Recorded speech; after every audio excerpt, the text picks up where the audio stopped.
Assalamualaikum warahmatullahi wabarakatuh.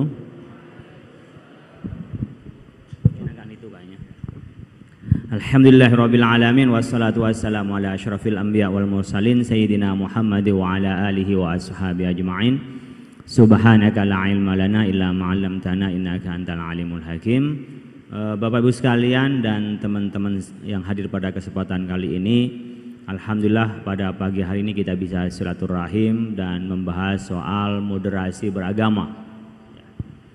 Perlu kami sampaikan bahwa tema yang diberikan kepada saya itu dakwah dan moderasi beragama. Tadi saya di WA, Pak, tulis saja moderasi dan agama aja. Jadi lebih spesifik tentang Pancasilanya. Oke, teman-teman sekalian, dalam waktu singkat ini kita ada waktu 1 jam berdiskusi ke depan. Saya gunakan mungkin 20-25 menit untuk bicara soal hal ini. Di kita memang masih mendiskusikan soal moderasi beragama. Pertama, kenapa di mana-mana kita bicara moderasi agama? Karena itu ada anggarannya. Kalau tidak ada anggarannya, tidak ada diskusi. Jadi memang pemerintah sebagaimana tadi disampaikan oleh Pak Waryono itu menganggarkan sebagai program prioritas moderasi beragama. Saya juga banyak majelis taklim, bukan hanya diskusi di sini, majelis taklim pun temanya moderasi beragama. Kemarin saya nggak sempat hadir juga di Tazkiyah, itu juga dakwah dan moderasi beragama. Jadi kalau di mana-mana ada diskusi, yang pertama ada anggarannya. Kenapa ada anggaran? Itu bagian daripada political will dan keberpihakan politik. Ada namanya politik penganggaran, di mana kita dorong untuk menjadi arus utama dalam konteks kebangsaan. Kalau dalam keuangan ada namanya pada kebijakan fiskal, di mana akan didorong cara berpikir kita, teman-teman sekalian, untuk mencari pola arus utama yang sesuai dengan konstitusi kita. Karena di tengah lain berkenaan dengan ekstremisme ini bukan hanya di Islam.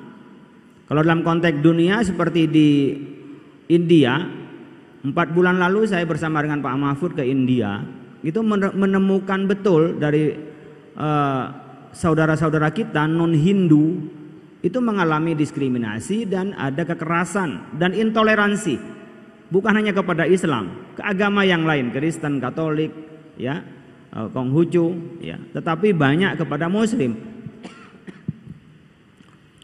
Pada tingkat kita bicara secara diam-diam, mereka mengakui ada diskriminasi dan intoleransi, meskipun ketika pada diplomasi mereka nggak ngakuin itu adalah bagian dari oknum yang mereka tidak paham. Gitu. Di beberapa daerah seperti halnya di Belanda, pembakaran namanya Al-Quran, itu kan tingkatan ekstrim. Jadi ada perilaku orang Islam yang barangkali menyebabkan mereka itu takut sehingga menimbulkan namanya Islamofobia di Eropa. Nah, orang kan tidak tahu tentang ajaran Islam, tapi itu tahu Muslim. Dianggap adalah ajaran Islam yang mengajarkan kekerasan. Dan kita tidak menangkal bahwa sebagian di antara kita masih ada yang bersikap ekstrim, bukan es krim ya. Kalau es krim itu enak, tapi kalau ekstrim itu membahayakan. Nah, di kita di internal ada bawa yang dulu Kiai Hasyim sering menyampaikan transnasional. Transnasional itu bisa berupa kelompok, bisa berupa pemikiran yang sekarang kita dengan mudah menyerapnya, ya, menjadi ghazwul fikri atau proxy war, di mana kita sekarang ada di setan gepeng ini. Ini setan gepeng saya nyebutnya, karena seharian kita nggak bisa lepas dari sini, minimal 8 jam lah kita pegang HP ini. Saya nggak tahu teman-teman di sini apakah sampai lebih 8 jam megang Al-Quran. Tapi yang pegang begini itu rata-rata katanya hasil penelitian di atas 8 jam di setan gepeng. Nah, di setan gepeng ini kadang-kadang muncul, ya, pengaruh-pengaruh, bahkan tidak sedikit orang yang melakukan ekstremisme itu karena paham keagamaan yang mereka pahami dari literasi yang salah. Ada literasi yang benar, literasi yang salah, di mana mereka mengikuti sesuatu yang dibaca tanpa dituntun oleh guru. Man ta'allama bi ghairi mu'allimin fa mu'allimuhu asyaiton. Gurunya setan, nggak ada yang bimbing. Jadi laulal isnad laqala man syaa ma syaa, enggak ada mata rantai keilmuan, cukup dari Syekhuna Al-Mukarram Google MSI. Tidak tahu asal usul ilmu itu, ya kita tersesat. Nah, itu sekarang mudah sekali kita melakukan penetrasi paham melalui setan gepeng dan Syekhuna Google dan Ustadzuna YouTube. Ya, jadi dua ini yang sumbernya tidak jelas menjadi pola kepada kita. Nah, saya mau tanya, ini ditayangkan nggak slide saya? Tayang ya? Oke. Kalau tayang saya ngikutin tapi tidak terlalu. Langsung pada slide 2. Ya, tentang gerakan pemikiran modern Islam. Ya. Nah, di pola ini kita bisa melihat teman-teman sekalian, ya, ada pola pemikiran liberalis, ada pola pemikiran nasionalis, ada yang pemikiran juga konservatif, dan juga ada pemikiran yang dinamis. Ada yang apologize. Ini orang-orang yang kalau yang berpikirnya liberal itu yang mereka lama terkungkung bagaikan Kristen dulu dikungkung oleh gereja. Mereka mungkin terkungkung dulu dengan strengnya pendidikan dalam keluarga, strengnya pendidikan di pesantren, sudah capek jadi orang soleh, kepingin jadi orang toleh, ingin jadi orang jahat. Ya, capek jadi orang yang ahli kitab, baca-baca kitab, pengen ahli buku, kira-kira begitu. Katanya Ki Hasyim dulu udah capek jadi orang soleh gitu loh. Jadi kalau rajin sholat itu dulu gitu loh. Sekarang udah mulai ninggalin sholat gitu loh. Kemarin ada isu Masjid UI sepi katanya. Saya sempat WA tuh teman yang pengurus, teman yang di UI, bener nggak? Beneran itu gitu loh. Saya bilang ganti aja takmirnya, berarti takmirnya nggak bisa meramaikan. Namanya takmir kan yang meramaikan gitu. Nah, itu kadang-kadang karena program kita kurang baik gitu ya. Nah, ada yang liberalis, ada juga yang apologize. Pokoknya yang masa lalu benar semua. Kita kembali pada masa lalu, kalau nggak ada di masa lalu, ya itu salah gitu. Itu pola-pola pemikiran yang salah, teman-teman sekalian. Nah, ada yang nasionalis, ya. Ada yang sifatnya dinamis. Yang nasionalis ini semua berpaham hanya kenegaraan. Ya, dia terpaku dengan sekat-sekat wilayah gitu. Tapi ada orang yang tidak mengakui wilayah, sebaliknya. Yang kita inginkan adalah pola pikir yang dinamis, konstruktif. Ya, kita berkembang dan terus berkembang. Nah, teman-teman sekalian, saya ingin menitik beratkan berkenaan dengan pola pikir yang ada pada Islam ini. Bagi kita menginginkan bagaimana kita ini menjadi moderat. Oke, slide pada ini himayatuddin anil ifrat wa tafrid. Ini langsung lompat aja. Dari wa kadzalika ja'alnakum ummatan wasata itu. Kita ingin sebenarnya menjaga agama ini dari orang yang ekstrim kanan dan ekstrim kiri. Orang yang berlebihan dan orang yang ya tidak mau bergerak sama sekali anil ifrat wa tafrid. Kita di tengah-tengah menjadi wasatiyatul Islam. Kita ingin di situ. Nah, kerangka yang dibangun dalam wasatiyatul Islam itu adanya tawazun, keseimbangan, ya. Ciri-cirinya ada i'tidal. Kita ini ada waktunya dulu kayak Hasyim itu sering memberikan dengan cara mudah sekali dipahami. Dikit-dikit Allahu Akbar. Ngelempar rumah orang Allahu Akbar. Ini kok takbir Allahu Akbar terus? Kapan sami Allahu liman hamidah? Ini kok nggak pernah i'tidal nih. Artinya apa? Ini kok keras terus, tendangan-tendangan panjang terus operannya. Ini mudah offset ini. Tapi ada di antara kita yang itu selalu operan pendek, nggak maju-maju dia. Ini antara ifrat dan tafrid. Ada orang yang sangat tekstualis, ada orang yang sangat liberalis dengan dalih perkembangan zaman. Kita ini apa? Kita adalah kontekstualis. Orang yang di tengah-tengah. Ya, kapan kita berpegang pada nas, kapan kita berpegang pada kontekstual kita, kepada fakta-fakta kita. Pamannya dalam konteks muamalah, ya jangan dibikin seperti ibadah. Muamalah itu dinamis, ibadah itu adalah saklek. Jangan semua dibikin saklek, semua tidak ada di zaman Nabi, maka menjadi tidak sah. Itu ibadah. Tapi jangan sampai ibadah dibikin kayak muamalah. Ini kan asalnya boleh. Akhirnya boleh semua, sepanjang tidak ada larangan. Itu muamalah bukan ibadah. Jangan sampai nanti hajinya ke Borneo. Karena itu tekstual, nggak bisa itu kontekstual. Kita tetap antri. Ini kita menjaga antar ifrad dan tafrid. Nah, teman-teman sekalian, kita dihadapkan sekarang namanya moderasi beragama. Apa Pak bedanya moderasi beragama? Moderasi beragama bagian dari wasatiyatul Islam. Sebagian kecil. Hanya untuk kebutuhan kita berbangsa dan bernegara. Ya. Agama dalam implementasi kemasyarakatan. Contoh umpamanya 4 ciri moderasi beragama. Yang pertama mengakui PBNU, Pancasila, Bhinneka Tunggal Ika, Negara Kesatuan Republik Indonesia, dan Undang-Undang Dasar 45, kan PBNU.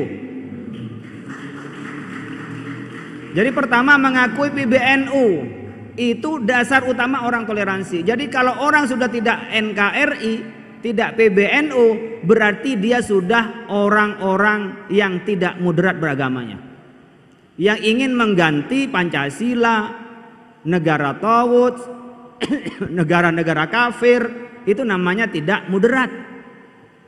Berarti berkenaan dengan kepercayaan terhadap negara, berdasarkan keagamaannya maupun berdasarkan non keagamaan.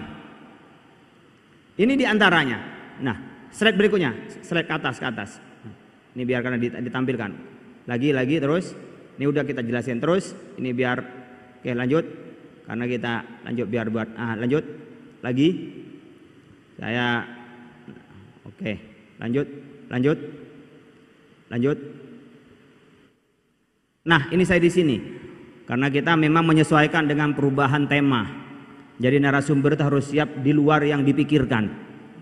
Kenapa? Karena sesuai permintaan.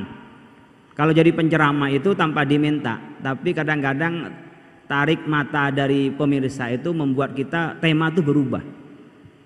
Itu kalau sudah jam terbangnya banyak, jadi nggak usah disiapin kalau ceramah. Tapi karena ini diskusi saya siapin, tapi ternyata nyampe di lapangan harus berubah. Ya karena penceramah ya bisa langsung berubah gitu ya. Disesuaikan saja. Oke. Pertama di moderasi beragama, nanti biar dibanding-bandingin. Di mana-mana orang nanya, apa bedanya wasatiyatul Islam dengan moderasi beragama? Kalau moderasi Islam sudah moderat. Salah orang mengatakan moderasi Islam. Yang benar adalah moderasi beragama. Maka wa kadzalika ja'alnakum ummatan wasata, umatnya loh, bukan Islamnya.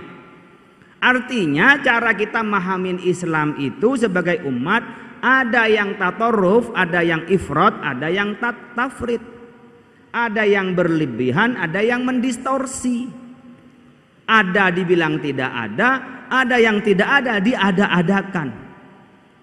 Kata mereka bid'ah, karena mereka apa? Tafrid. Padahal ada bid'ah hasanah. Ada orang sama sekali nggak pakai teks, itu adalah bagian dari tafrid juga, mendistorsi. Nah, teman-teman sekalian, yang pertama moderasi beragama adalah berkenaan dengan tadi keyakinan ya. Yang kedua, moderasi beragama itu disebutkan, saya ngambil ini di dalam Kementerian Agama loh. Referensi saya Kementerian Agama, bisa dilacak itu di webnya maupun di bukunya. Yang kedua berkenaan dengan paham toleransi. Artinya apa? Hubungan orang dengan orang lain. Kalau kita berbeda silahkan, tapi batas toleransi itu seperti apa? Kalau itu dalam wilayah perbedaan itu toleransi, tapi kalau di wilayah di situ keyakinan itu harus diamputasi. Enggak semuanya ditoleransi. Sekarang kita umpamanya sholat di gereja, ngapain kayak enggak ada masjid aja? Sementara masjid UI udah mulai kosong.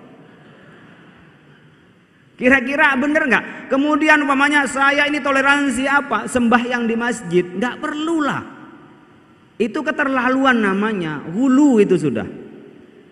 Jadi kita toleransi itu artinya membiarkan orang berbeda, tapi saat yang bersamaan orang tidak boleh melecehkan, menistakan kita. Itu toleransi. Dalam wilayah, umpamanya keagamaan, toleransi boleh, tapi tidak berarti nikah boleh beda agama. Jadi wah ini toleransi Pak, biarkanlah mereka mengikuti cintanya sebagaimana mereka yang senang. Boleh mengikuti cintanya, tapi tidak sah ketika menikah beda agama. Jadi ada batas toleransi. Ini kadang-kadang ada toleransi yang kebablasan. Demi toleransi ikut semua, cocok semua. Demi toleransi. Dan kadang-kadang kepada non-muslim lebih akrab, sementara antara muslim lebih mudah marah. Ini kadang-kadang salah juga, kebablasan. Jadi kita adil dimulai dari cara berpikirnya. Kemudian menjadi tindakan. Tapi yang di sini moderasi beragama yang dilakukan adalah tindakannya, implementasi memaklumi toleransi pada orang lain. Jadi bukan pada substansi pemikirannya, tapi kepada implementasinya. Soal apa berkenaan dengan keyakinannya tidak penting, yang penting dalam konteks keagamaan. Kita sudah ngaku ini NKRI, yang kedua toleransi, yang ketiga adalah tidak menggunakan kekerasan. Saya tanya sama ibu-ibu, mau nggak kalau nggak keras? Ini baru ngerti ini sebagian ini. Nah sekarang definisi kekerasan yang harus dilakukan. Kadang-kadang begini, demi kita tidak kekerasan, kita menghilangkan kata jihad. Udah, bahkan dihapuskan nomenklatur kata jihad di dalam pelajaran. Itu orang yang nggak ngerti. Kekerasan itu kalau tidak ada alasan. Kalau ada alasan kekerasan, Pak, boleh. Apakah tidak boleh, Pak, hukuman mati, Pak? Kekerasan. Kenapa kok dilakukan? Ada dalilnya. Kekerasan itu dimaknai adalah tanpa alasan apa-apa kita membunuh orang lain, menyakiti orang lain. Tapi ketika kekuatan hukum, itulah yang kita harus melakukan kekerasan. Ada resolusi jihad. Apa tidak kekerasan itu? Kalau nggak ada kata-kata jihad saat itu, nggak akan merdeka Indonesia ini. Siapa yang mau mati konyol? Nggak ada. Tapi kita bukan karena ingin dapat bidadari di sorga, bukan. Karena kita ingin menegakkan kalimat Allah, ingin menyebarkan Islam. Bukan kita ingin mati lalu mendapatkan bidadari di sorga. Yang kayak begini ini di dunia nggak dapat bidadari, di sorga apalagi? Salah ini caranya. Jadi kalau kita dulu itu jihad, itu membela, bukan mematikan orang lain, tapi mengorbankan segelintir orang yang mati, tapi demi kehidupan manusia yang lebih panjang. Maka walakum fil qisasi hayatun liulil albab. Kematian, tapi kok orang di kisos menjadi kehidupan? Karena saat kisos itu satu yang mati, tapi diselamatkan sekian banyak manusia. Karena kalau yang satu tidak dihukum mati, maka akan banyak orang yang membunuh orang lain, maka akan banyak pembunuhan. Maka satu mati demi kehidupan yang lebih besar. Itu kategori di dalam kekerasan yang diperbolehkan. Tapi kekerasan tidak semua kekerasan, tapi kekerasan yang dimaksud di sini intoleran itu. Dan kita melakukan kekerasan ketika tanpa alasan tapi menyakiti orang lain. Ini harus dipagarin oleh agama. Yang keempat di dalam moderasi beragama itu adalah local wisdom, menghormati kebudayaan lokal. Di mana ada adat istiadat itu dihormati. Coba dari yang empat, mana yang aspek agama? Bapak Ibu sekalian, semua itu aspek sosial, nggak ada yang beraspek dengan keyakinan. Semuanya dalam konteks kenegaraan. Tidak ada berkenaan dengan keyakinan keberagaman, tapi yang penting implementasinya mengakui NKRI, toleransi pada umat beragama yang lain, soal agamanya nggak mau tahu, berkenaan dengan tidak boleh menggunakan kekerasan, yang keempat berkenaan dengan penggunaan local wisdom, kaitannya tentu dengan ajaran agama atau keyakinan. Nah, ini yang perlu kita sampaikan, jangan sampai kita umat Islam yang tertuduh. Ini harus kita sampaikan. Kita harus memberikan penjelasan. Contoh begini, teman-teman sekalian yang membaca tentang taknino syariah, itu ada dulu teori, ada dua teori. Ada teori resepsi, ada teori namanya resepsi incomplexio.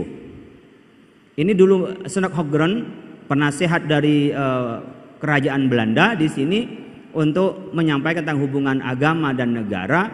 Ia mengatakan hukum Islam baru diterima kalau diakomodir oleh adat. Ini persis dengan yang kemarin viral di Bali.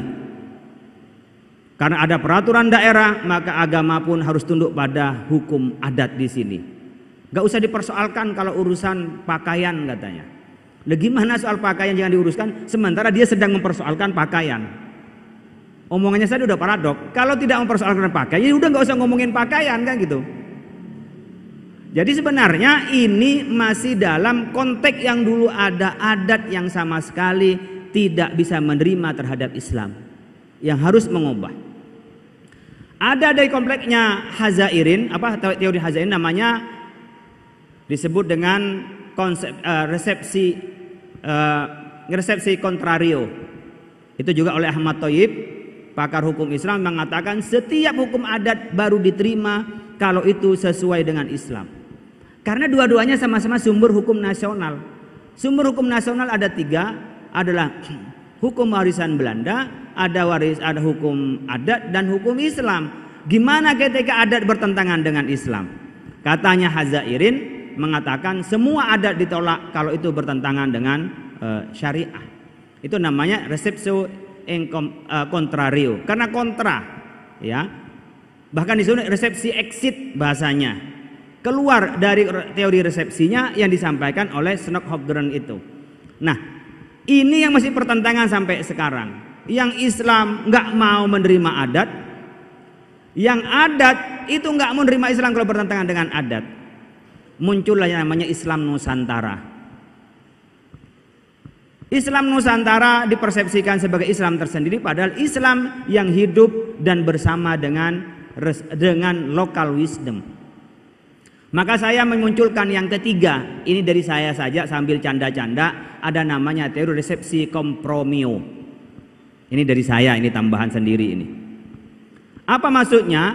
Ada teori mengakomodir, resepsi itu bukan pernikahan ya, nanti yang bujang-bujang taunya resepsi pernikahan, ya. Atau resepsi dianggap bagian dari acara syukuran, bukan. Resepsi artinya menyerap hukum Islam menjadi hukum nasional. Menurut saya adalah resepsi kompromio yang paling baik sekarang. Adalah menyerap hukum Islam tapi kompromi dengan adat istiadat. Contoh, ibu bapak dulu itu, ibu saya, nggak usah jauh-jauh, ibu saya kalau pakaian kebaya itu tembus pandang, hanya tinggal mohon maaf payudaranya ditutup, perutnya kelihatan. Benar itu ya? Tapi apakah itu dianggap benar? Ya, daripada nggak pakai jilbab pada zamannya benar. Tetapi menurut syariah apa nutupin aurat? Ya tidak nutup aurat. Ini karena banyak ketika dulu kita debat soal pemakaian jilbab di Sumbar itu, saya itu diteror. Pak Khalil berarti menyalahkan para pembesar NU, para muassis NU yang dulu itu nggak pakai jilbab sampai tertutup semuanya, cuma di kerudungnya. Itu tindakan bukan ajaran. Kami tidak mau ngoreksi pada zamannya. Tapi sekarang ada yang lebih sempurna dengan pakai jilbab. Jadi tindakan seseorang bukan dalil ketika itu bertentangan atau tidak sesuai dengan syariah. Tapi bisa kita maklumi pada zamannya itu udah baik. Kayak dulu ada orang di RS udah pinter banget. Sekarang S2 nggak ada apa-apanya karena udah banyak yang doktor. Jadi dulu di NU itu nyari orang yang S2 dari Timur Tengah, balik ke sini udah langsung dinobatin tuh jadi apa? Katib, jadi ini. Sekarang yang doktor bahkan profesor itu nggak bisa masuk ke PBNU karena kebanyakan. Jadi pada zamannya memang orang paling pintar, tapi perkembangan waktu dia akan hebat pada zamannya. Sama dengan model mobil, pada zamannya bagus. Coba yang mobil 20 tahun lalu ke sekarang udah nggak bagus gitu ya. Jadi artinya tanpa menjelekkan memang zaman itu berubah. Oleh karena itu ketika saya sampaikan, kalau dulu orang adalah terbuka, sekarang bisa nggak berkebaya nutup aurat? Ada. Di dalamnya pakai lamin, pakai jilbab, kan kompromi. Secara adat bisa dilalui, secara syariat bisa dilakukan. Saya minum dulu ya, terlalu semangat ini.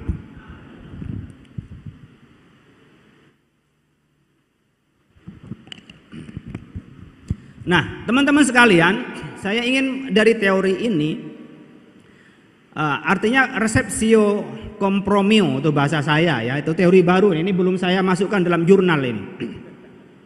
Kalau masuk dalam jurnal, saya belum pernah dengar orang yang ngomong seperti saya. Ini nggak tahu Mas Arif yang biasa ngajar penelitian. Ini saya baru sampaikan di tempat ini termasuk baru ini ilmunya ini, secara akademik baru. Penemuan ini. Jadi saya baru mikir dari yang viral itu, kenapa kita harus berpertentangkan adat dengan hukum Islam kalau bisa dikompromikan. Secara praktek udah dilakukan oleh Wali Songo, bagaimana yang mereka ada wayang tidak dihilangkan, tapi harusnya pakai suwu diganti dengan apa? Dengan kalimo sodo, udah dilakukan. Ekonomi syariah itu banknya tidak dihapus, akadnya dibenerin, banyak sekali. Itu adalah kompromi resepsio kompromio bahasa saya. Jadi bagaimana mengkompromikan agama dengan adat yang masing-masing tidak kehilangan pada eksistensinya. Ini kan kedua-duanya mempertentangkan, adat bertentangan. Padahal di dalam usul fikih kita al-'adah muhakkamah, bisa diakomodir manakala tidak ada mansusun bil qat'i fil Quran was sunnah. Kan berarti ada ruang kompromi sebenarnya. Pengakuan tidak harus dipertentangkan. Nah, dalam konteks ini teman-teman sekalian saya ingin menyampaikan, moderasi beragama itu hanya implementasi bagi Islam, implementasi keagamaan kita dalam ruang publik. Tapi wilayah private, cara memahami agama belum tersentuh oleh namanya moderasi beragama. Oke, slide berikutnya.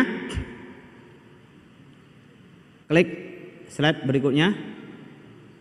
Nah, di sini saya ingin menyampaikan gimana Pak kita bisa moderat. Nah, ini sebab akibatnya nggak dijelaskan. Saya apakah kurang baca di dalamnya, tapi yang jelas saya kurang bisa masuk di dalamnya. Karena mungkin di negara kan tidak hanya bicara Islam. Ini harus diterjemahkan oleh agamanya masing-masing. Kalau kita mau moderat dalam Islam, baik moderat itu dalam konteks kenegaraan maupun konteks individu, maka harus diawali at-tawassut fi fahmin nusus.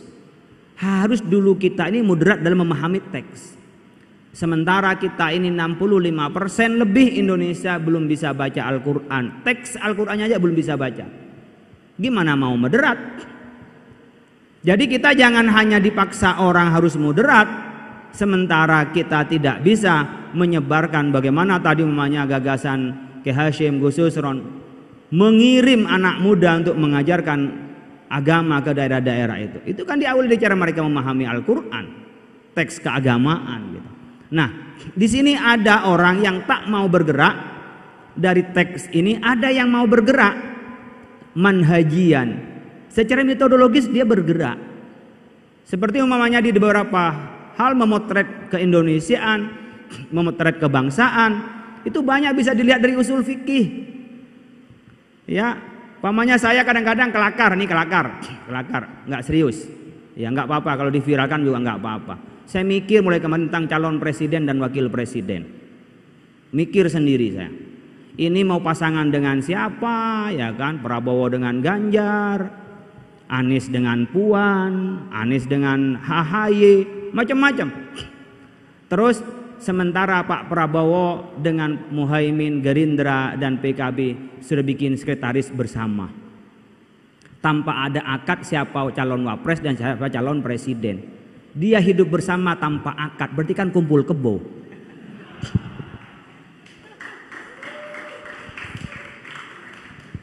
Ini ada orang hidup bareng sekbernya sekber apa? Ini kan urusan pemenangan presiden wapres. Oh, urusan legislatif mana ada orang bisa bersama-sama legislatif sama paling menang. Ini namanya sudah hidup serumah tanpa ikatan perkawinan.